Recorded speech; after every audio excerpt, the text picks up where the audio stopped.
mengharamkan suami itu ngecek HP istrinya dan istri ngecek HP suaminya. Maksud saya jangan dilibatkan dalam urusan pertengkaran kalian. Saya izin dulu kalau gitu. Lu alasan pacaran untuk saling mengenal itu aneh. 3, 2, 1.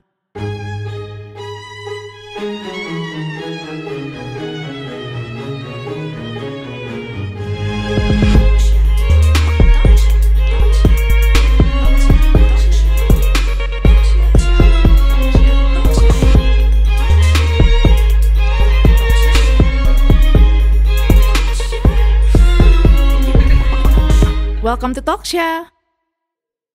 Pertanyaan selanjutnya nih, Bib, ada titipan pertanyaan. Habib ada rencana ingin berpoligami kah?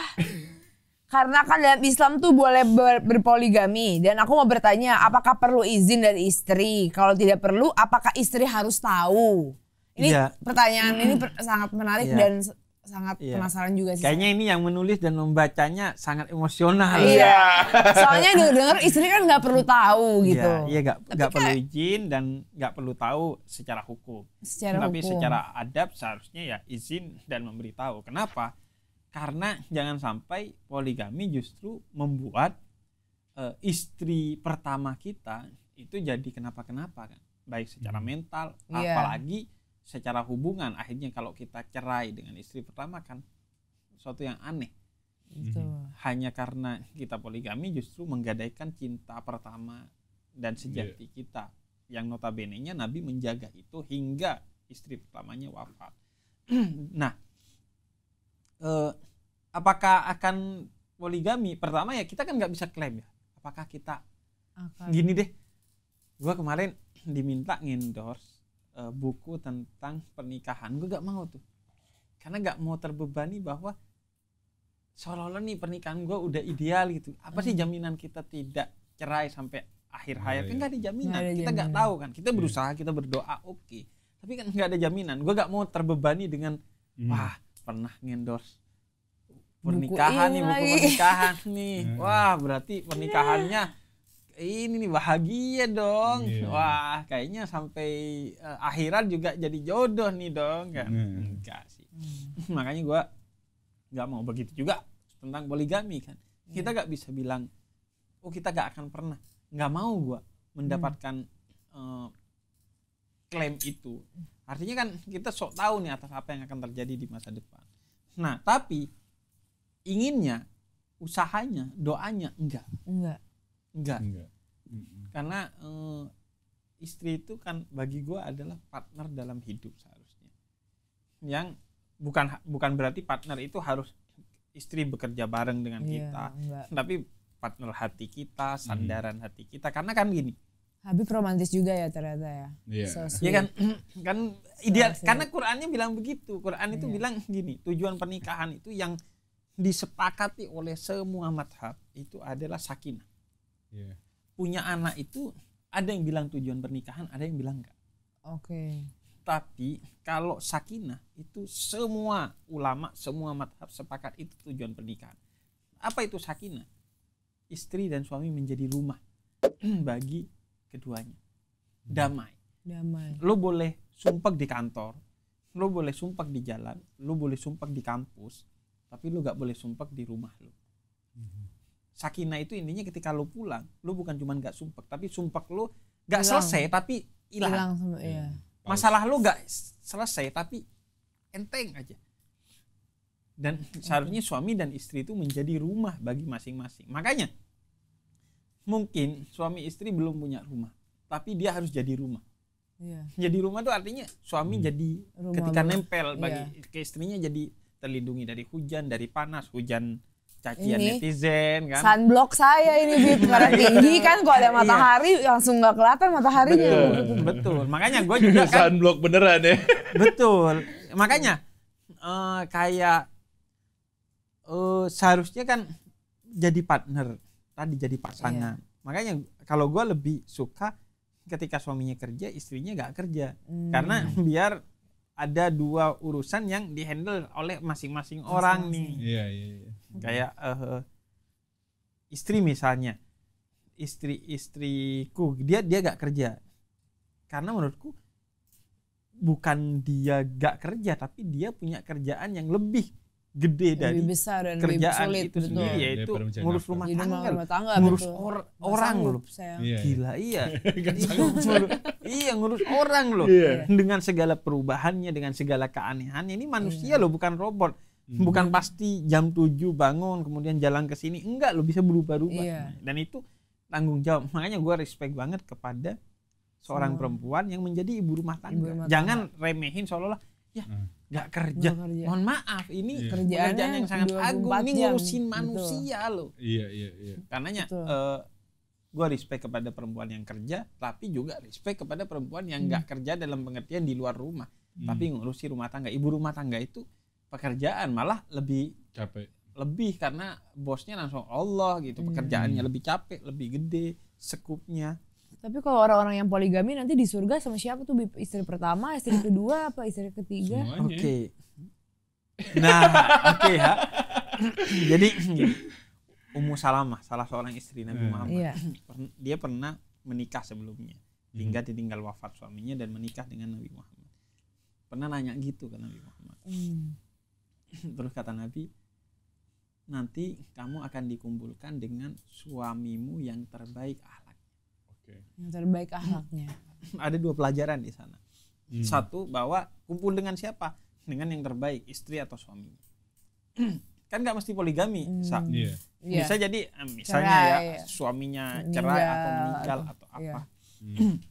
Dan yang kedua pelajaran di sana, gini deh. Udah pasti kan akhlaknya Rasul itu lebih dari mantan suaminya. Iya. Dari semua Ummu bahkan. Salamah. Dari Tapi semua. Rasul gak bilang berkumpul sama gua.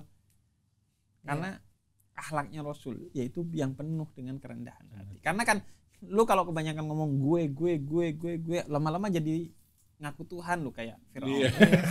Makanya adab dalam berbicara kalau di Islam kan jangan bilang gue. Tapi al-fakir, gue yang fakir, yang miskin.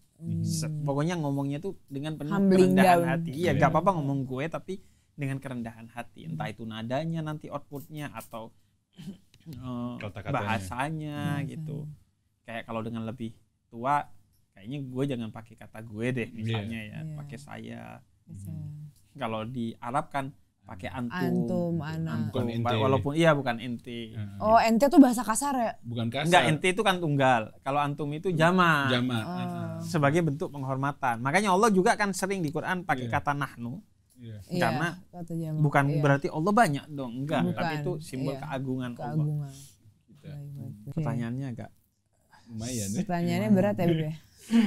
bukan berat secara Batin. keilmuan ya, secara batin. Secara batin, Secara ya. batin. Secara Bahasa menjawabnya harus emosional. hati-hati. Hati-hati. Untung saya sudah terlatih di login. Iya. Jawab sebulan ya. yang hati-hati. Sama Onat. Iya, bayangin kita tuh harus menjaga ketersinggungan jutaan orang kan yang mungkin nonton video ini kan, iya kan? Belum lagi istri di rumah kan. Iya, itu dia makanya.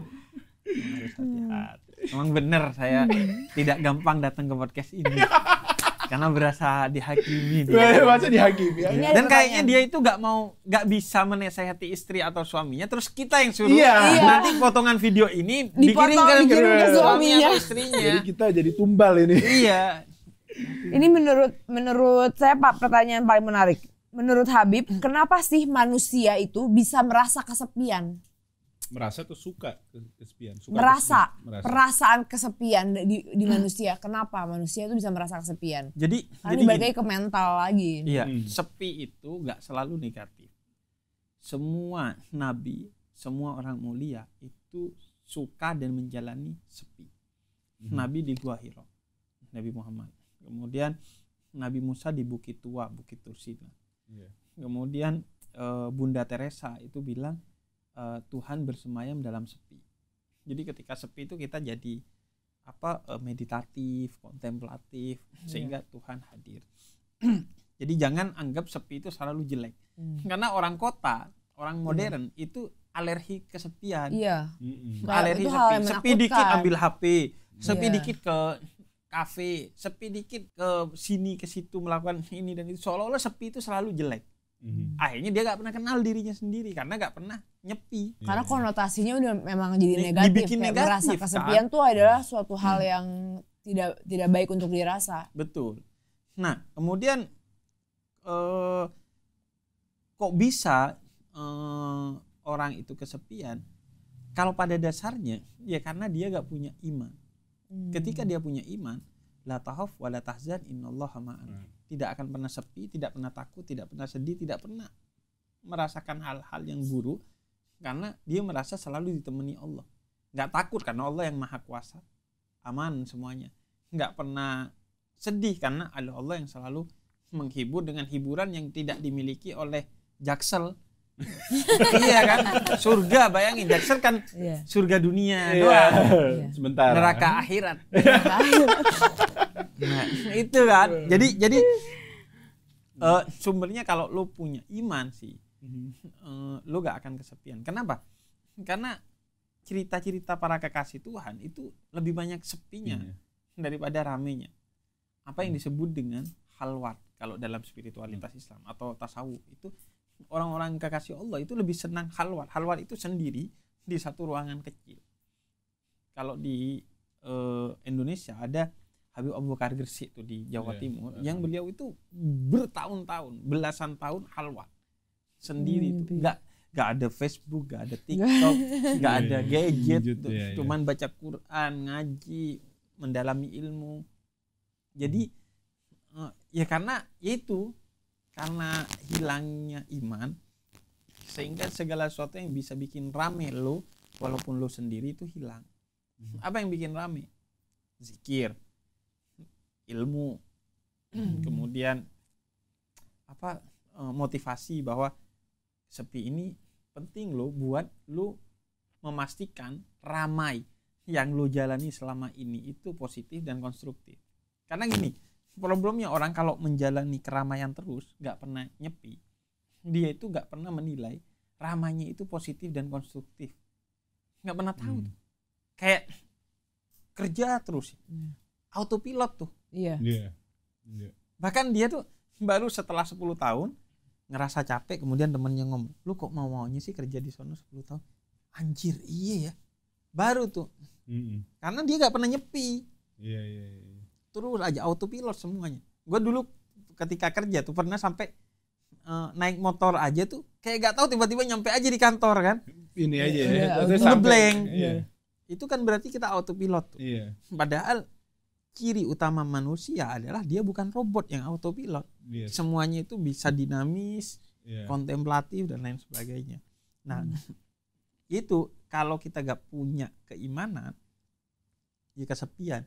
Meskipun di tengah keramaian, Meskipun ya lagi mabuk bareng gitu, lagi nongkrong bareng gitu, kesepian tuh. Iya. Dan itu the real kesepian. Kenapa? Karena kalau mabuk bareng, lu pulang ngerepotin, lu ditinggal di selokan tuh, gak solid tuh. Iya kan? Orang ahli maksiat tuh gak solid tuh. Gak solid. Iya. Gak solid tuh. Iya. Yang tepar ditinggal tuh. Ntar yang nyelamatin ustad-ustad lagi. Yang orang sadar. subuh, iya, orang subuh mau ke masjid atau pulang masjid ngelihat anak siapa nih diselamatin gitu kan. Iya, jadi apa, diramai pun dia kesepian. Ya buktinya diramai apa, main HP gitu. Nyari teman lain padahal di depan lu ada teman nih. Jadi ya makna sepi dan ramai itu emang kita tuh harus maknai ulang gitu.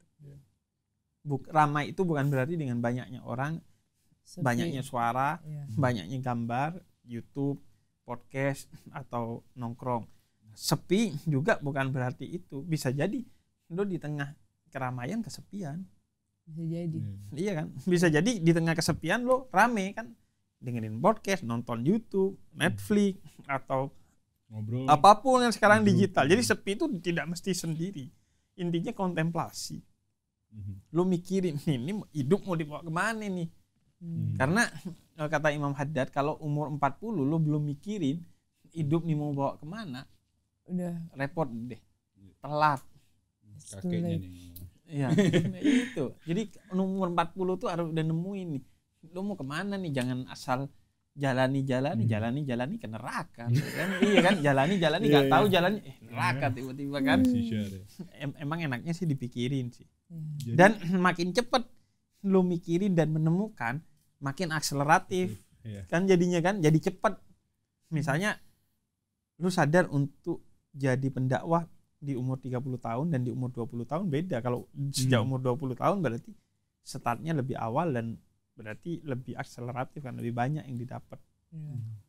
Jadi kalau orang-orang merasa sepi bisa dikatakan juga mungkin koneksi dia, batin dia terhadap Tuhan agak kekurangan ya mungkin. Iya.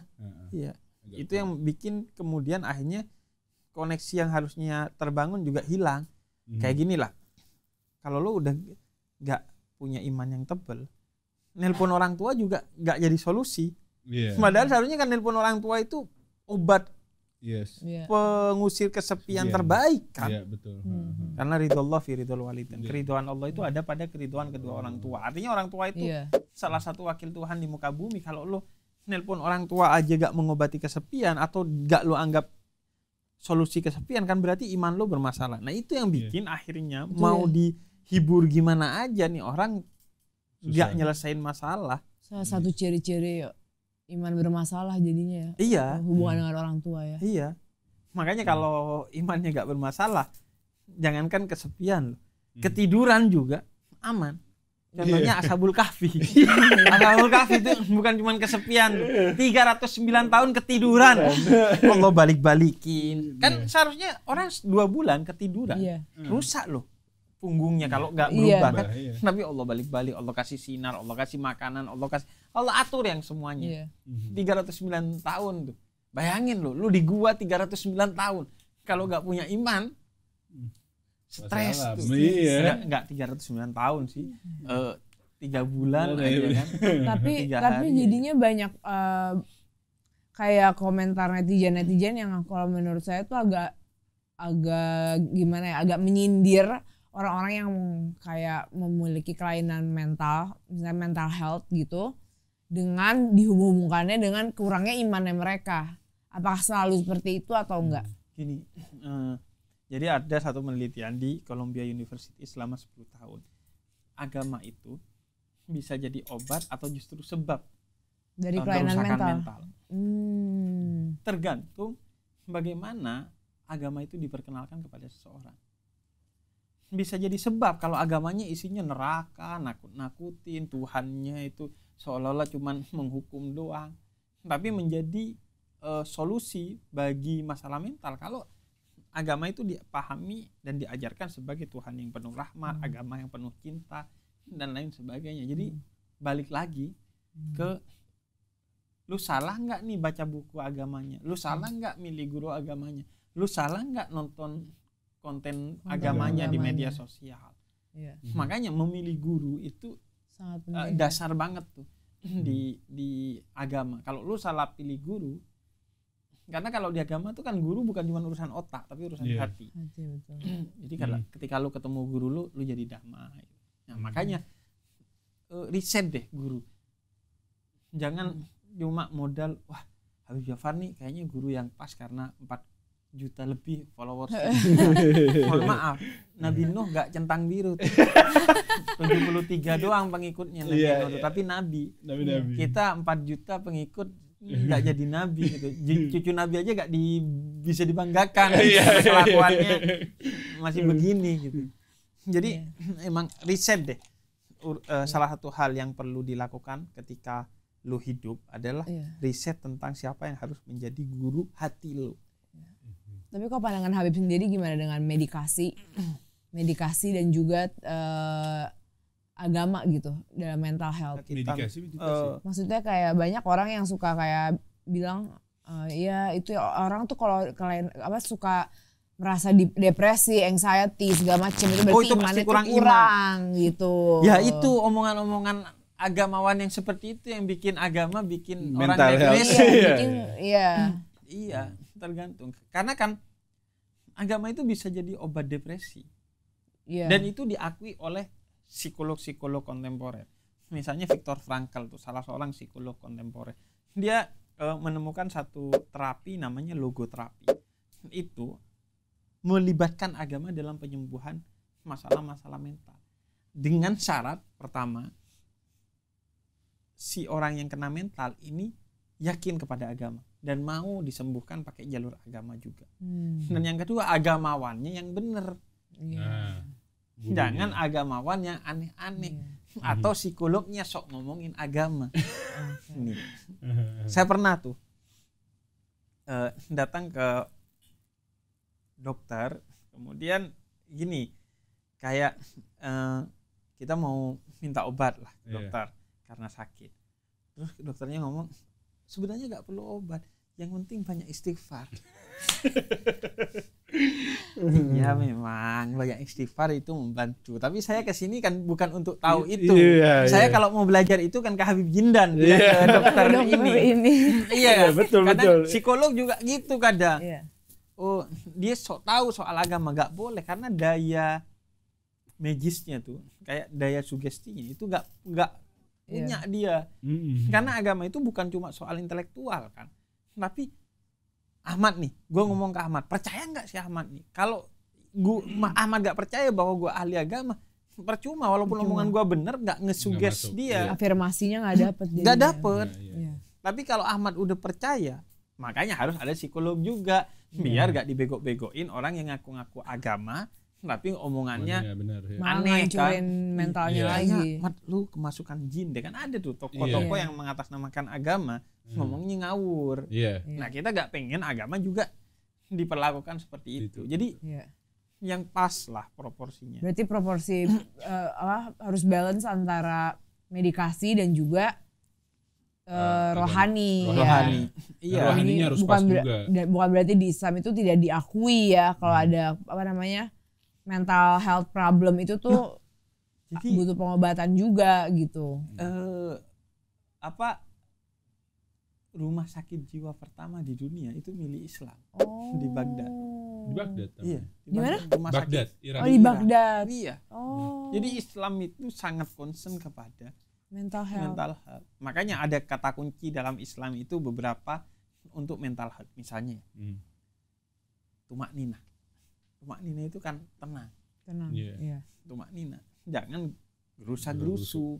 Gerusa-gerusu itu yang bikin kena mental. Biasakan untuk tenang. Terus yang kedua, kata cukup di Quran itu sering kali telah kucukupkan. Cukup. Wala tusrifu, jangan berlebihan. Innallaha la yuhibbul musrifin. Allah gak suka segala yang berlebihan. Cukup. Nah, itu kata kunci tentang kesehatan mental. Nah kita tuh masalahnya lebay. Iya kan? Contoh nih yang paling sederhana. Pas kerja ngeriset untuk jalan-jalan Sabtu Minggu. Pas weekday ngeriset untuk liburan. Pas liburan mikirin kerjaan. Iya. Itu muter tuh. Gak pernah hadir dirinya di saat itu. Padahal Islam ngajarin lu hadirin diri lu saat itu. Apa kata kuncinya? Khusyuk. Orang yang mikirin masa lalu dia akan depresi.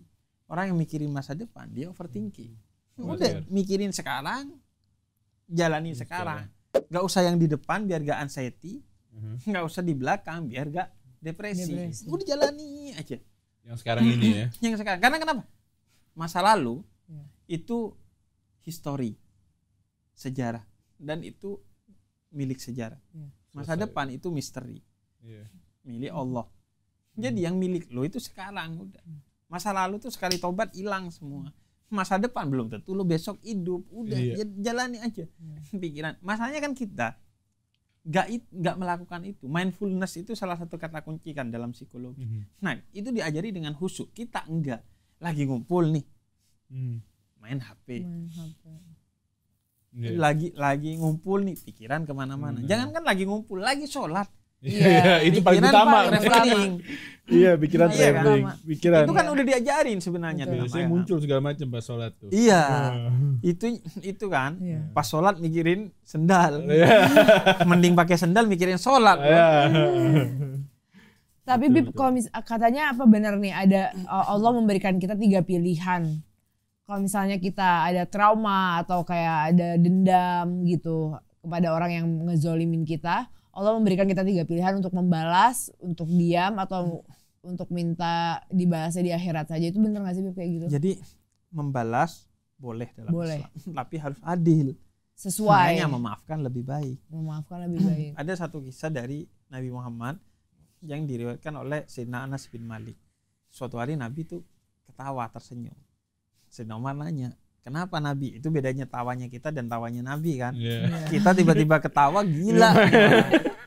Kenapa Nabi? Saya melihat ada 2 orang nih nanti di akhirat, yang satu dizalimi oleh yang satunya lagi. Terus yang terzalimi dia bilang, ya Allah, dia ini zalim kepada saya. Saya minta semua pahalanya dia kasih ke saya. Kata Allah, dia gak punya pahala. Memang nih orang kelakuannya na'udzubillah. Terus kata Allah, mau gak kamu saya kasih surga? Tuh lihat surga. Mau, gimana caranya ya Allah? Kamu gandeng orang yang menzalimi kamu, bawa dia ke surga. Jadi memaafkan itu, makanya di Quran itu takwa. Apa ciri orang yang bertakwa? 3. Wal kadimina ghaidha, tidak marah meskipun dipancing untuk marah. Wal afina anin nas, memaafkan orang yang mancing kamu untuk marah. Kemudian yunfikuna fis sarra'i wad dharra, saat hatimu sempit karena mau dibikin marah oleh orang tadi, kamu sedekahi dia. Sedekahin dianya. Gak marah, memaafkan, malah bersedekah. Bersedekah tapi gak harus ke dianya. Ya ke dia utamanya.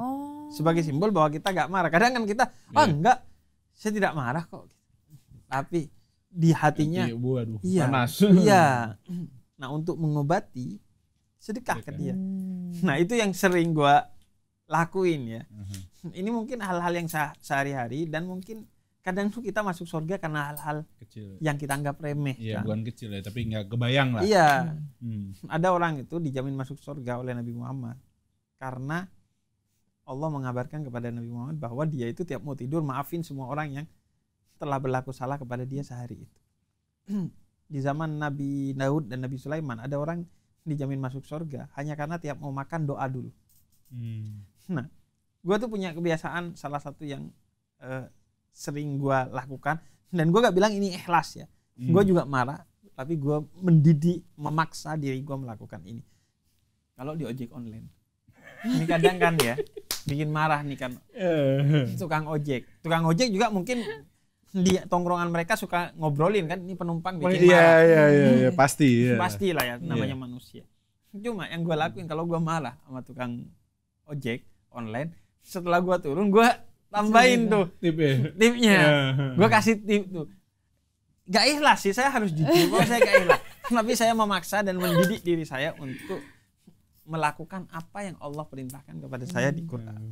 Lama-lama insya Allah ikhlas ya. Suatu hari kan ya. Tapi paling tidak Allah pengennya itu. Ketika lu marah kepada seseorang, lu kasih duit tuh orang. Atau sedekah tuh gak mesti duit kan. Senyum. Cuma karena senyum saya lebih berat, mending saya ngasih duit ke ojek online daripada senyum. Kayaknya saya lebih berat untuk senyum sama tukang ojek online yang bikin kesel. Dan ini bukan cuma tukang ojek online kan, siapapun banyak lah. Dan kita mungkin juga begitu ke tukang ojek kan. Makanya sekarang kan aplikasi ojek online tuh ada bintang juga untuk si penumpangnya nih biar adil, karena penumpangnya kadang ngeselin. Iya betul.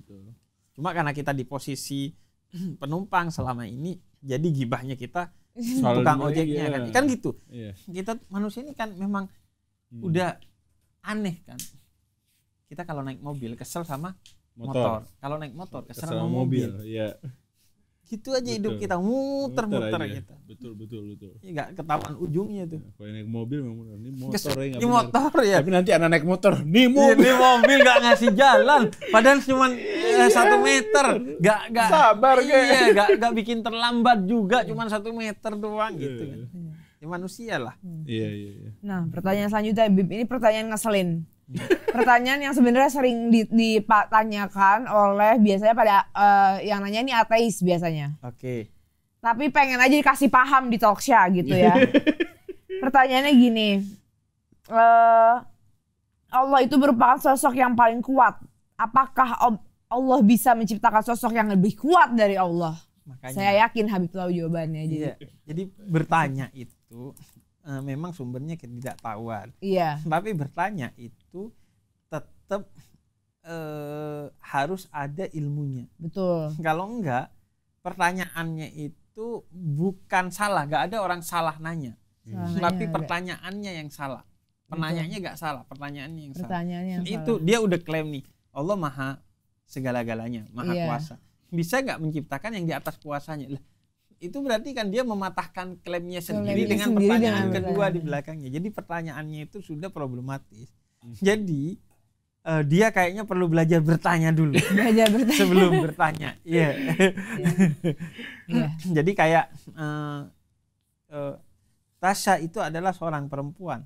Bisakah Tasya itu menjadi laki-laki? Lu udah bilang Tasya perempuan Tasya kok. Iya. Pertanyaan lu aneh. Pertanyaannya sudah salah ya. Iya, kalau di filsafat itu disebut jawabannya. pertanyaan-pertanyaan yang Iya, fallacy. karena dia 10 kali Sesat. ngulangin. Jadi kayak berentet di pertanyaan dari dia biar di notice. Jadi kayak biar Iya. kita jawab di sini ya. Iya, kayaknya Pertanyaan. dari 10 kali biar di notice aja menunjukkan dia butuh Udah. psikolog. Iya. Mungkin Habib berkenan kayak. Saya tidak bisa urusan itu. Dia bukan butuh tokoh agama, kayak psikolog yang dia Psikologi butuhkan. iya. Oke, itulah dia tadi yang ngobrol-ngobrol yang alhamdulillah lumayan panjang ya. Kalau bisa Iya. kita jadiin 2 part ya. Dan kita akan masuk ke segmen selanjutnya. Tanya Habib. Karena di sini udah banyak banget yang nonton. Coba kamera diperlihatkan sebanyak apa yang nonton.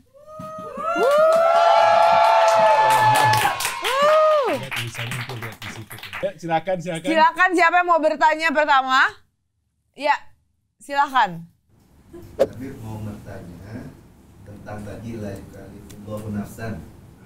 Iya. Untuk mengenai sedikit out of the topic ya, Bib. Mengenai Palestina ini, mereka itu diuji sesuai kemampuannya untuk Gaza. Apa kita sebagai saudara sesama manusia atau sebagai kemanusiaan diuji juga dengan perihal penjajahan yang terjadi di Palestina atau Gaza saat ini? Iya. Iya. Jadi kan ujian itu kadang objeknya satu hal, tapi yang diuji itu bukan satu hal yang menjadi tempat dari objek ujian itu. Kayak gini, ada orang yang dikasih ujian berupa keluarganya sakit. Iya. Karena jagain orang sakit itu kadang bikin orang itu teruji kesabarannya, Iya. keikhlasannya, dan lain sebagainya. Nah, sama dengan faktor Gaza tuh, dia sudah pasti ujian bagi orang Gaza. Tapi juga yang sering tidak kita sadari bahwa dia juga ujian bagi kita. Iya. Makanya kan sebenarnya bahkan yang the real diuji juga adalah kita Iya. tentang solidaritas kita dalam kemanusiaan, dalam kebangsaan, karena ingat Palestina itu juga yang ikut menyuarakan kemerdekaan kita Iya. secara keagamaan, karena mereka juga saudara-saudara kita dalam agama dan lain sebagainya. Jadi makanya kita kadang mikir ini sebenarnya bukan Gaza sih yang kita pertanyakan, tapi kita. Iya. Jadi sebenarnya bukan Gaza yang dijajah, tapi kita yang nggak bersuara yang sebenar-benarnya dijajah oleh Israel akhirnya. Karena banjir di Amazon itu tidak bisa dipisahkan dengan kita buang sampah di Ciliwung. Iya. Bisa jadi apa yang terjadi di sana itu juga karena kelakuan kita di sini kan. Nah, makanya penting buat kita untuk membela kemerdekaan Palestina, tapi juga memastikan toleransi kita terjaga. Jangan sampai nih kita karena mayoritas di sini, kemudian seenaknya ke minoritas. Padahal di luar kita bisa jadi minoritas di Eropa, Betul. di Amerika. Iya. Jadi persaudaraannya itu dipahami secara Global. universal, global. Dan kemudian ini yang paling penting, jangan sampai kita itu nolongin Gaza, menentang Israel, tapi kelakuan kita kayak Israel. Iya. Itu banyak, Bib. Orang anak kenal tuh banyak kayak gitu. Banyak. Iya. Pemikirannya Palestina, hatinya Palestina, perilakunya wah. Iya, Zionis tulen. Zionis itu lain. Karena gini, apa sih inti dari Zionisme? Zionisme itu adalah ideologi yang menganggap etnisnya Iya. serba Pandai. paling Iya. dan kemudian mencuri hak orang lain. Nah, satu, kita melakukan itu juga enggak, merasa etnis kita paling. Dan yang kedua, mencuri hak. Kita nih kadang sama saudara urusan waris tuh saling bertengkar. Itu kan bibit-bibit Zionisme tuh. Iya kan? Karena itu hak orang lain gitu. Karena itu Islam tuh ngajarin bahwa lu harus bela Palestina dalam konteks ini khususnya Gaza karena lu telah dididik bahwa Israel dengan Zionismenya itu musuh. Karena kita tidak pernah boleh memperlakukan orang seperti itu. Karena kenapa? Karena gini, Nabi itu jangankan orang Yahudi banyak, satu orang Yahudi, jangankan hidup, mati aja dihormati. Nabi itu pernah keluar dari masjidnya, berhenti dari pidatonya, karena ada jenazah Yahudi, satu orang lewat.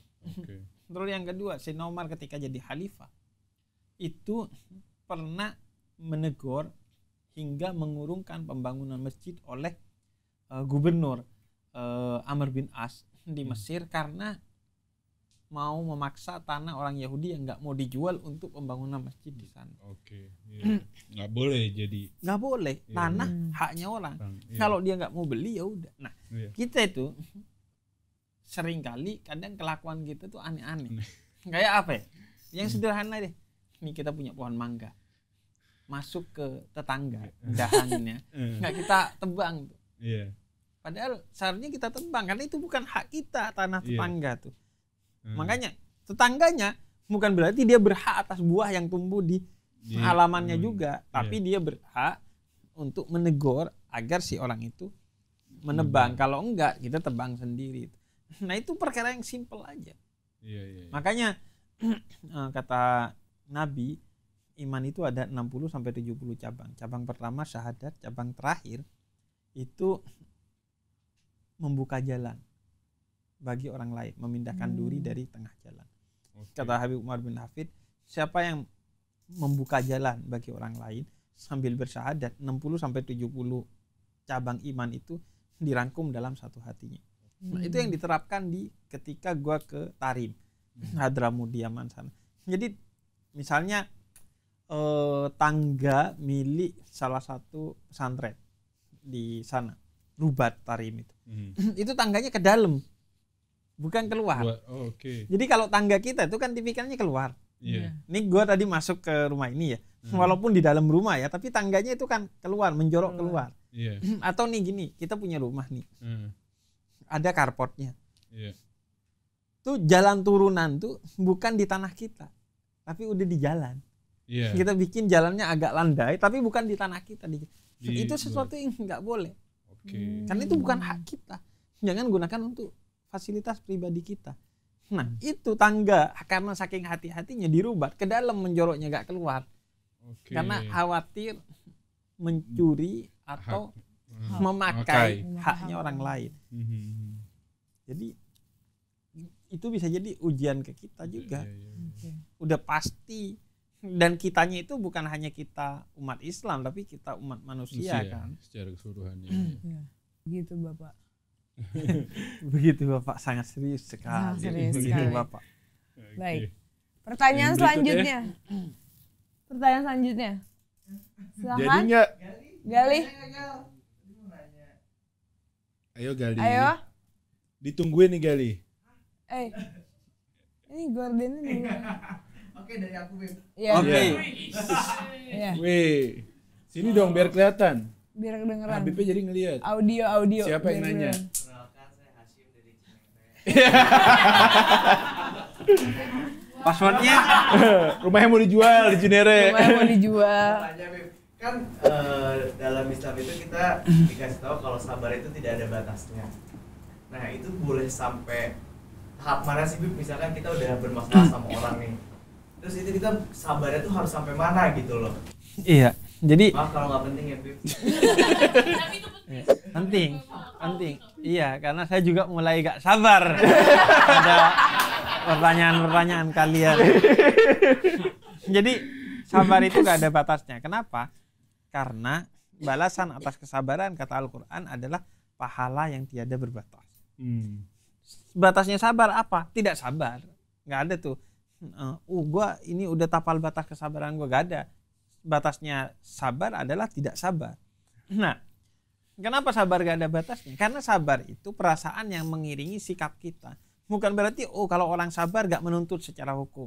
Kalau orang sabar gak tegas.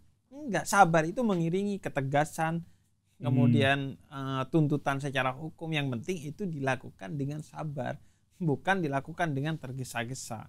Kayak tadi yang gue bahas soal lu sama bini atau suami lu itu sabar menjalani proses. Jangan lu ada masalah kita telak aja lah, belum bisa ranjang.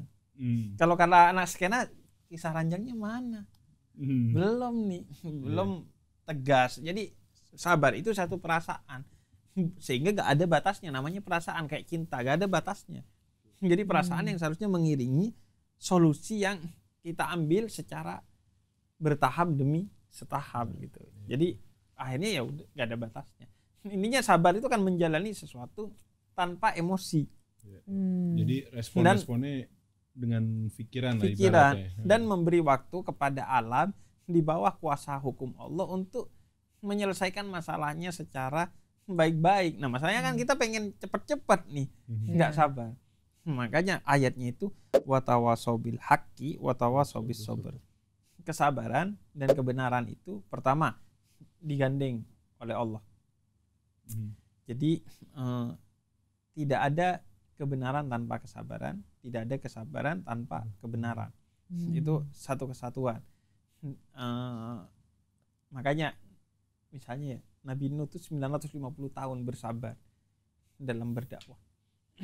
Nah, yang kedua, al-haq dulu baru as-sabr. Jangan sabar untuk sesuatu yang tidak hak, tidak benar.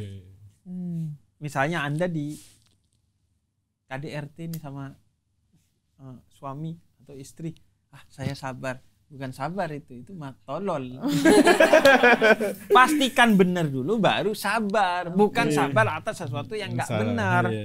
Bukan saya sabar aja nanti suami saya berubah. Nggak bisa gitu juga. Jadi dalam proses sabar itu pun kita boleh ada tindakan gitu. Iya, sabar satu hal, proses bertindak satu hal.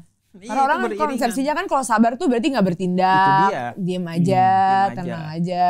Pastikan yang disabar ini benar, jangan suami belangsak, istri rusak, disabarin, dibenerin sambil sabar. Nggak bisa bener, diceraiin. Itu juga masih sabar nggak hitungannya kok kayak gitu? Ya kan. Cerai dengan sabar kan tetap bisa beriringan.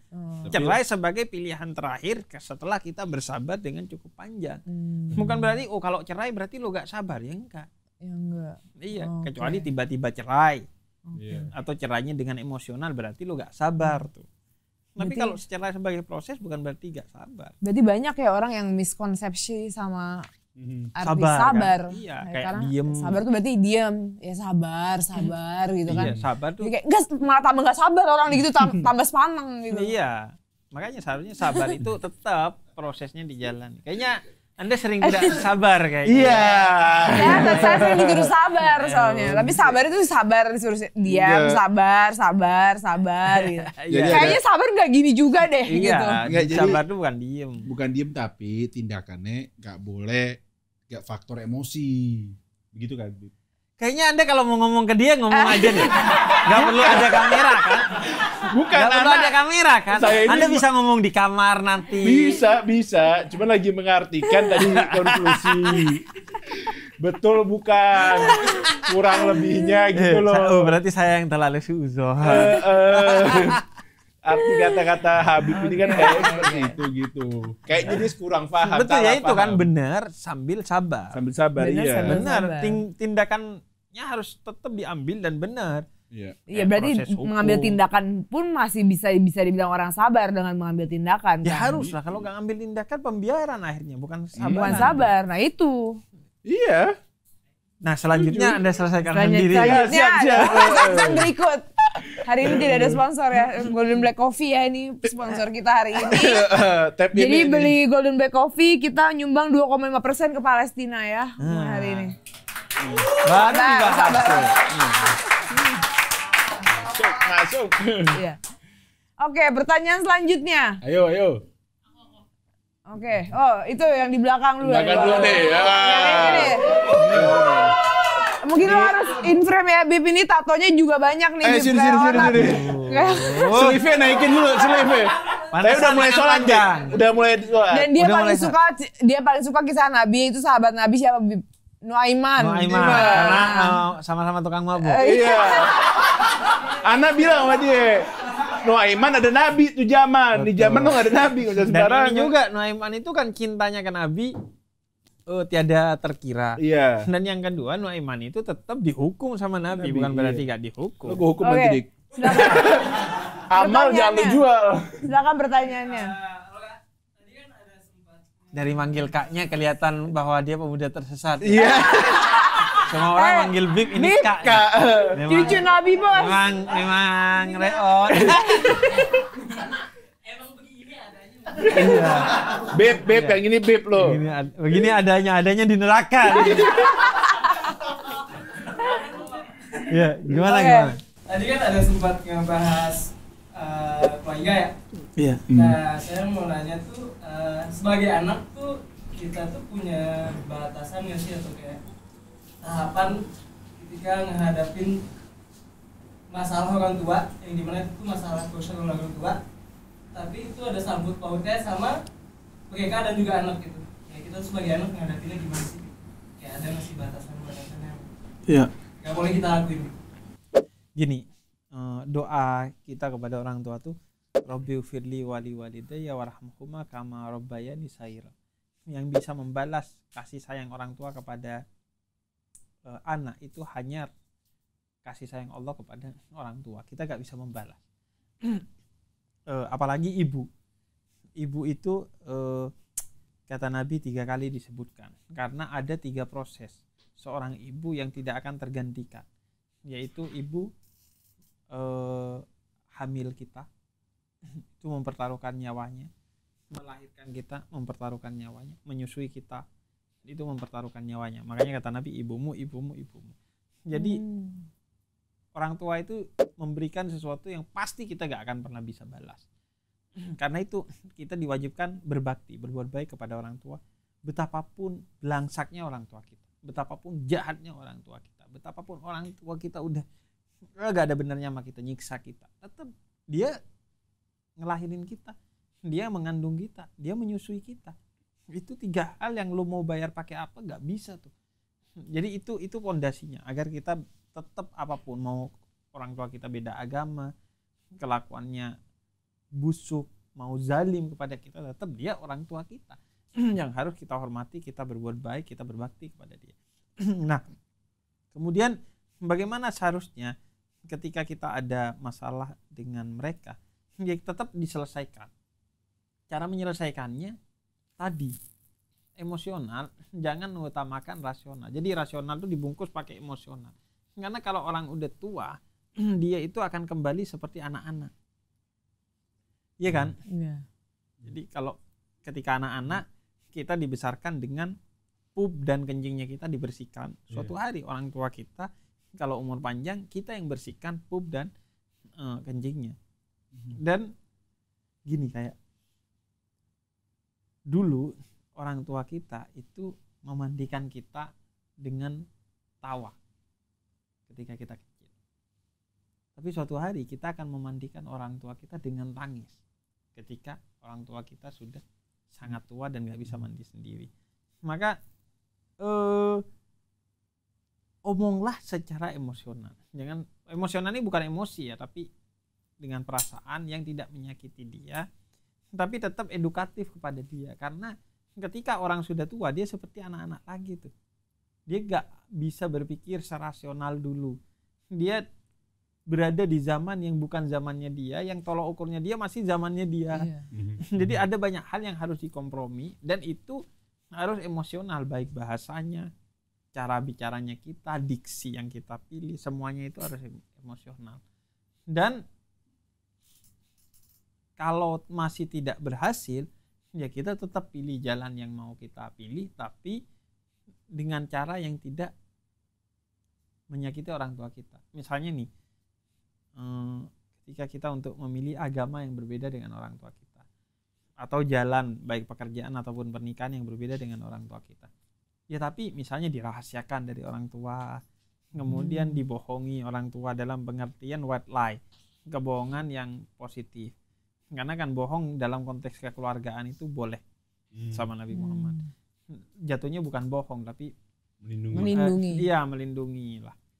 Atau mempermainkan kalimat atau kata sehingga orang tua itu gak paham. Nah, kan itu bahasa-bahasa dan sikap-sikap yang emosional sehingga orang tua kita tuh menerima. Karena seringkali orang tua kita itu bukan gak menerima pilihan kita, tapi gak menerima cara kita menyampaikan dan melakukan pilihan itu.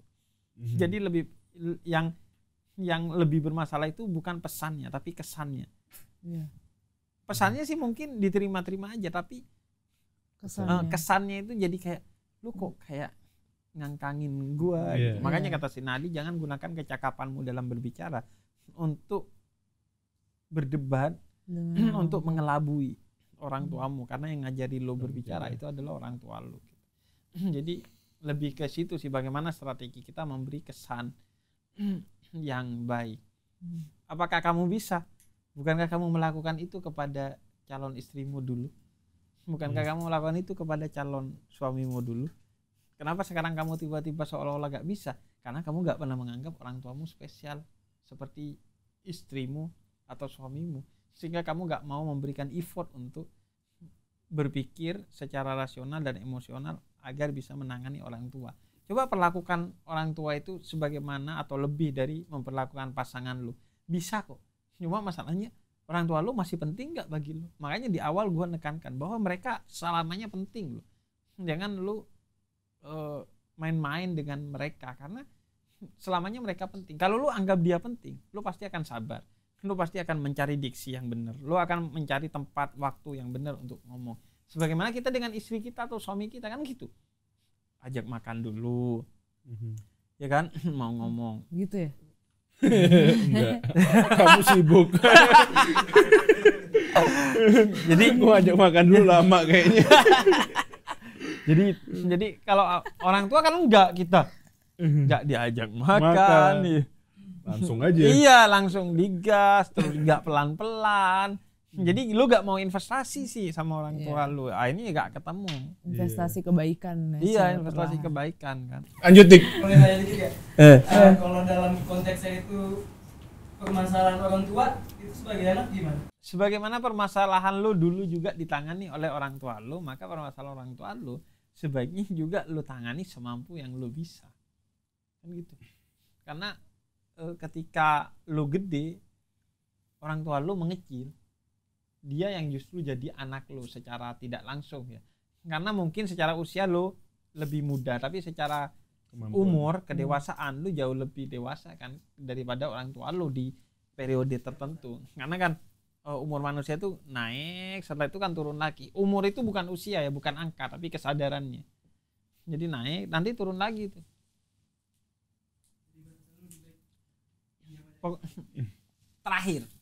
Terakhir kalau udah gak bisa, ya diam itu pilihan paling bijak. Jangan sampai keluar kata aja, jangan kan kata Quran. Terakhir, tapi sebisa mungkin ya gak diam, tapi melakukan atau mengatakan sesuatu yang positif untuk orang tua kita kan. Karena kan orang tua itu kan salah satu wakil Tuhan di muka bumi ini gitu. Kalau lu gak bisa memperlakukan dia dengan baik, kok kayaknya susah ya memperlakukan Tuhan dengan baik gitu. Sama-sama. Tapi aku tuh pernah denger, maksudnya aku pernah denger dari temanku tentang yang keluarga gini kan, soal permasalahan anak dan orang tua gitu. Terus dia bilang apa namanya, misalnya kitanya kayak yaudah deh kitanya yang jauh, itu kan berarti kitanya yang durhaka sebagai anak. Terus tapi dia bilang kita sebagai anak itu gak cuma kita doang yang durhaka, orang tua itu juga bisa durhaka sama anak. Apakah itu benar atau tidak? Iya, memang benar. Jadi bukan hanya anak yang durhaka kepada orang tua bisa juga durhaka kepada anak. Jadi kalau anak durhaka kepada orang tua malin kundang, kalau orang tua durhaka kepada anak kundang malin. Enggak dong. Jadi ada Sayyidina Umar tuh pernah ditanya, Sayyidina Umar, orang tua saya tuh gak ngasih hak-hak saya. Ada nggak sih istilahnya orang tua yang durhaka kepada anak? Kata Sayyidina Umar, ada. Siapa orang tua yang durhaka kepada anaknya? Orang tua yang nggak ngasih hak kepada anaknya. Apa hak-hak dasar anak? Dalam surah Al-Imran itu dijelaskan. Sayyidina Umar juga menjelaskan. 1, mendapat nama yang baik. Nah ini orang tua tuh kadang nggak ngasih hak anak. Nama yang baik. Iya, nama yang baik. Nama nyari di Google. Orang dulu nyari di guru ya. Ini nyari di Google ya. Di Quran dulu. Iya, ya. di Quran. Di Quran. Kadang nyari di Quran tapi gak pakai ilmu, gak pakai guru. Iya. Anak dinamain Tony. Iya. Nama panjang saya Tony Roji. Iya. Nyari referensi di artis Korea. Padahal lu punya nabi, lu punya sahabat, lu punya keluarga nabi, lu punya istri-istri nabi, malah nyari di Korea. Iya, dan nyari di Jepang. Iya kan, aneh-aneh aja. Itu hak anak tuh mendapatkan nama yang baik. Nama yang baik apa? Bukan nama yang keren. Nama yang ada unsur doanya, ada filosofinya, ada nilainya, ada cita-citanya. Dari orang tua kepada anak, dari anak untuk masa depannya. Nah, terus yang kedua, mendapatkan guru yang baik. Kayak anaknya Imron yang kemudian diabadikan menjadi salah satu nama surat Ali Imron, itu disekolahkan kepada Nabi Zakaria. Iya, jadi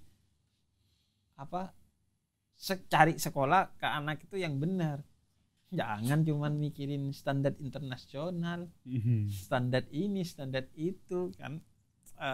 Pikirin juga hal yang lebih penting dari standar internasional adalah standar Tuhan gitu, agamanya gitu. Karena ilmu yang paling dasar yang wajib kata Imam Ghazali itu agama, bukan matematika, bukan bahasa Inggris, bukan apa-apa, agama.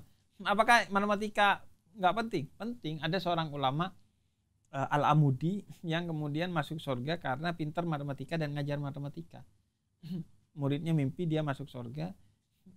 Dan Allah membanggakan di depan para malaikatnya dengan disuruh ngajar matematika ke para malaikat bahwa Tuhan itu satu.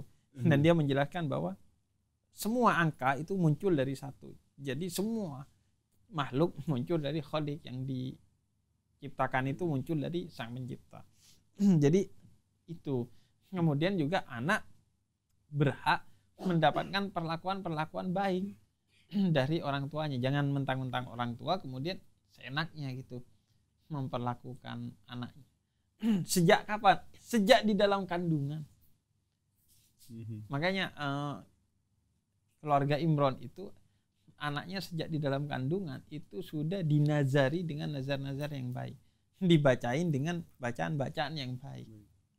Nah kita khususnya yang perempuan kan dalam konteks ini, juga yang laki-laki, suami ketika anak sudah lahir, jangan aneh-aneh sama anak dari sejak mengandung. Didik dia dengan bacaan yang baik, dengan omongan yang baik. Jangan di depan anak berdebat, keluar kata-kata yang buruk, masuk kotak anak, anaknya gede, kita gak ngakuin. Siapa yang ngajarin? Ya lo, ketika gua kecil yang ngajarin, lu berdebat di depan gua dan lain sebagainya. Makanya itu hak-hak seorang anak. Bukan berarti kalau anak gak punya hak, bukan berarti kalau orang tua kemudian nggak punya kewajiban. Enggak, semua ciptaan Allah itu punya hak. Selain dia punya kewajiban, termasuk binatang dan tumbuhan, semua punya hak untuk diperlakukan baik. Kata Nabi, setiap yang bernyawa ada potensi pahalanya. Artinya apa? Setiap yang bernyawa, entah binatang ataupun tumbuhan, ada potensi untuk kamu berbuat baik kepada dia dan mendapatkan pahala, atau berbuat zalim kepada dia dan mendapatkan dosa. Jadi belajarlah tahu diri, apa kewajiban kita dan apa hak kita. Entah sebagai orang tua, sebagai anak, sebagai suami, sebagai istri, sebagai apapun, itu pasti ada relasi hak dan kewajiban. Dan yang wajib adalah menunaikan kewajiban. Kalau hak itu mau diambil gak diambil boleh. Kalau gak diambil kita diganti pahala oleh Allah. Kalau diambil ya itu memang hak kita. kayak tadi Tasya tanya, balas kejahatan orang lain asalkan adil, itu hak kita. Hak kita untuk membalas kejahatan orang lain secara proporsional dan adil gitu.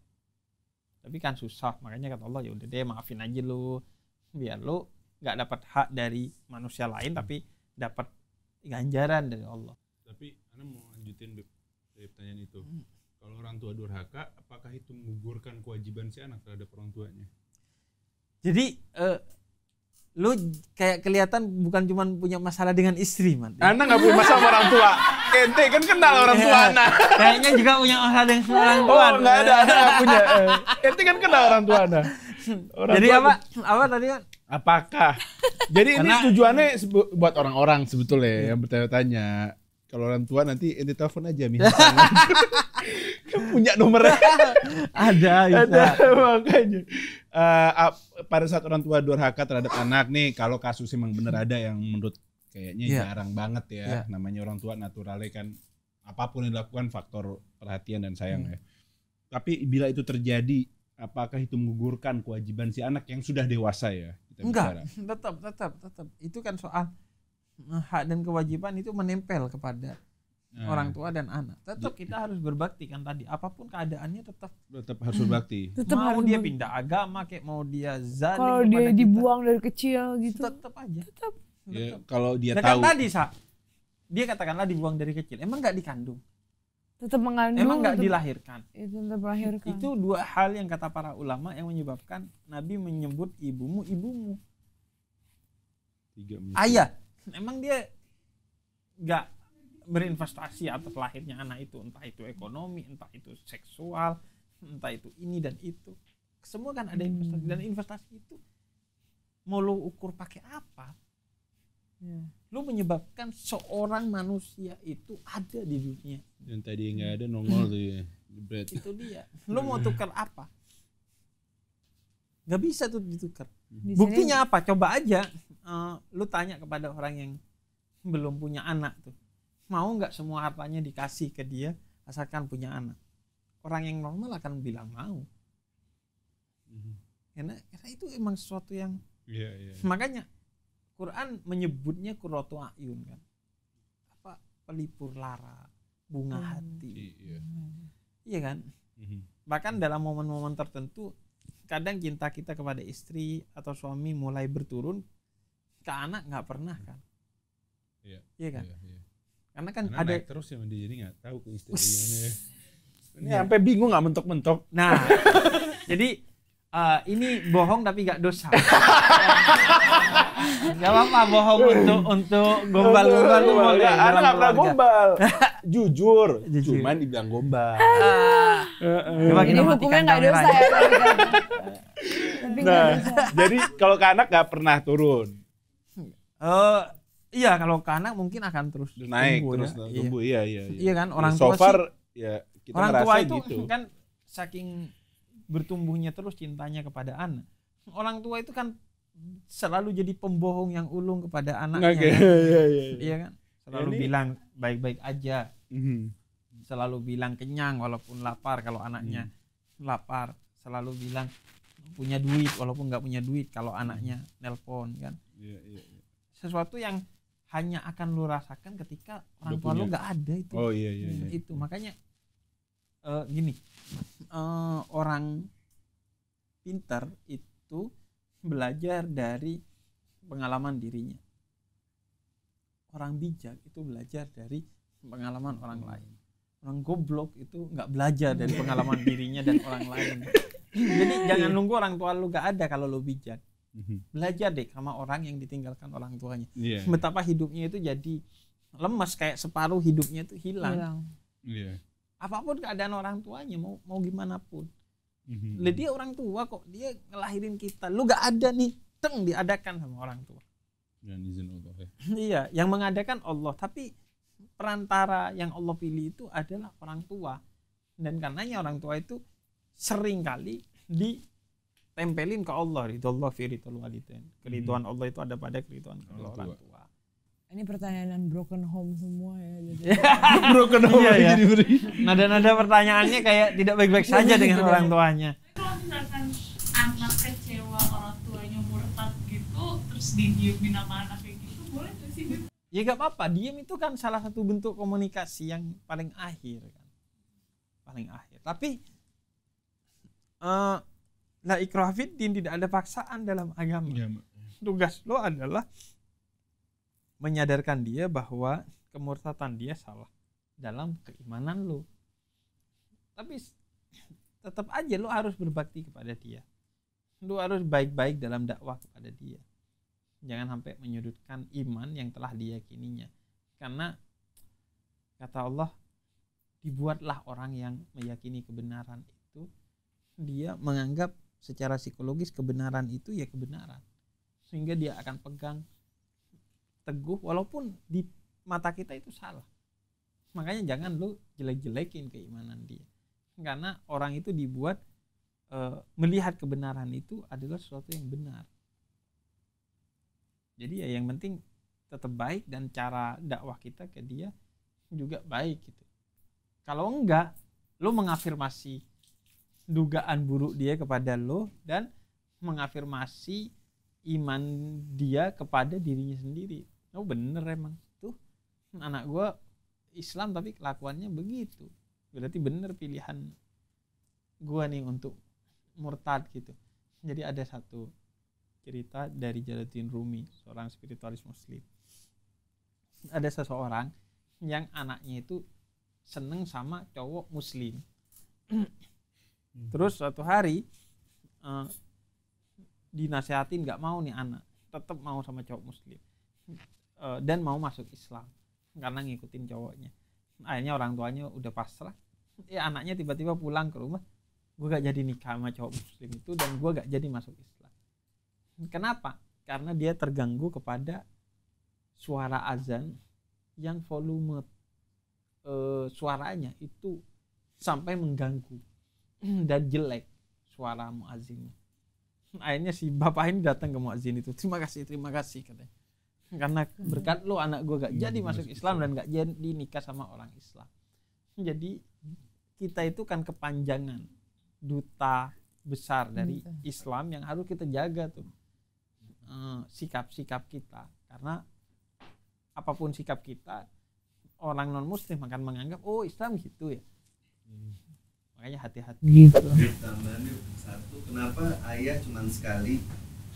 Mungkin kan kalau dua ya terus melahirkan. Menyusui. Satu apa karena cuma sadar ngadepin istri ngidam? Ya, kata para ulama tuh 3 itu tadi kan. Istri itu melahirkan, menyusui, dan mengandung. Nah, ayah itu ya sekali tentu tanpa mengurangi penghormatan Islam kepada ayah. Karena misalnya ya dalam beberapa hal Islam itu melalui Al-Quran ataupun Nabi Muhammad menekankan bagaimana peran ayah gitu. Misalnya kan kayak Ali Imran itu keluarga Imran yang disebut adalah ayahnya, bukan ibunya. Jadi cuman di hadis itu Rasul sedang ingin meneguhkan posisi ibu dalam konteks dia yang melahirkan, menyusui dan mengandung. Jadi yang sedang mau di highlight itu aspek itunya. Ya, sebagai menghadapi saja ya. Ngadepin doang. Companion. Oke, kalau begitu kita akan tutup talkshow dengan sedikit hadiah. Kita biasa ada hadiah di sini. Jangan dilihat dari nilainya dan jangan dilihat dari harganya.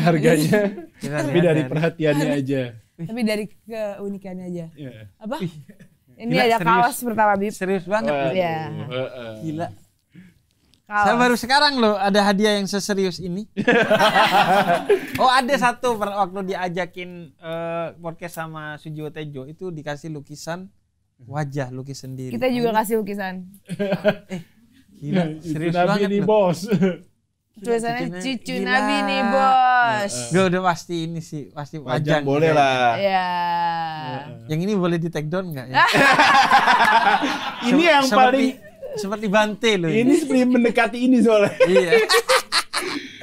Gila serius banget hadiahnya. Iya. Alhamdulillah. Alhamdulillah. Mudah-mudahan suka mudah-mudahan ya. Semoga dipajang Berkesan. dan semoga kaosnya kepake. Amin. Dan itulah dia Talkshow episode 20.